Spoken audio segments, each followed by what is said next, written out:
یو شیعه دی زما اشنا دی ما ته وی چې تاسو په امام حسین پسې اډو جاړئ نه مال زه ویلی مال چې زما زوی دوبۍ ته تللی او په دوبۍ کې ډېرې پیسې وګټي او راشي ښه کرکولي په سري په جامې اغوستي ټاټ پاټ کې د جاز نه راکوش چې زه ورته داسې وګورم نو هلته په مزدورۍ خو یې خفه ومه لیکن چې اوس ورته وګورم جاړم به که خوشحالېږم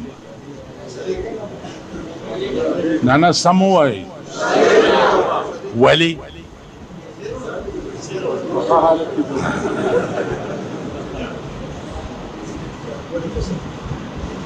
دا دوبۍ موبۍ نه چې راشي که خیال کړی که نه دی کرکل مرکل په سري او تازه کراچۍ کې حجامت مجامت کړي که نه داسې ډېر غوړ زیړ راکوشي داسې نو زه به خاندم خوشحالېږم به ورغاړې بوزم سب به کم چې ماشاءالله زما زوی خدای کامیاب راوست نو مال ته په ایمان ووایه چې امام حسین په جنت کې دی که په دوزخ کې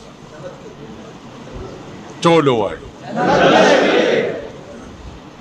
نو په جنت کې مزې کې یو زه دلته ځان مې په والو مړ کو د دې معنا دا ده چې زه پې خفه یم چې په جنت کې ولې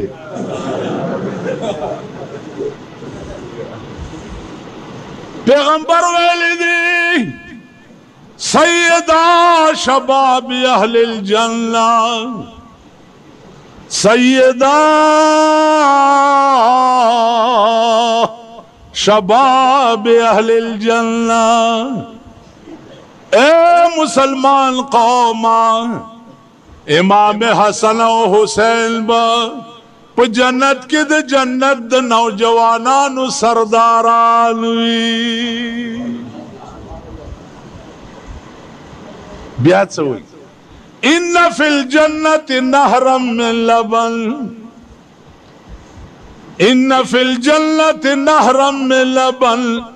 لعلی وحسین وحسن پا جنت کے د پیو یو ډیر عظیم نهر دی خدری کسانو د پارا بیوی چالا لعلی وحسین وحسن نو د حسین خدا مقام د بی بی فاطمه مقام با پا جنت کے د ټولو بی بیانو سردار وی د بی بی عائشہ مقام فضل العائشة على النساء كفضل السريد على سائر الطعام اے صحابو د بی بی عائشہ فضیلت پټولو خزو دومره اوچت تے لکه د ماتی کڑے روٹای فضیلت پټولو روٹو اوچت آئی پا جنت کی دی نزو جارم والی دی خدا مانا چی دی باندی میں دا رتبہ پیرزونش تاسو خو خوشحال شئی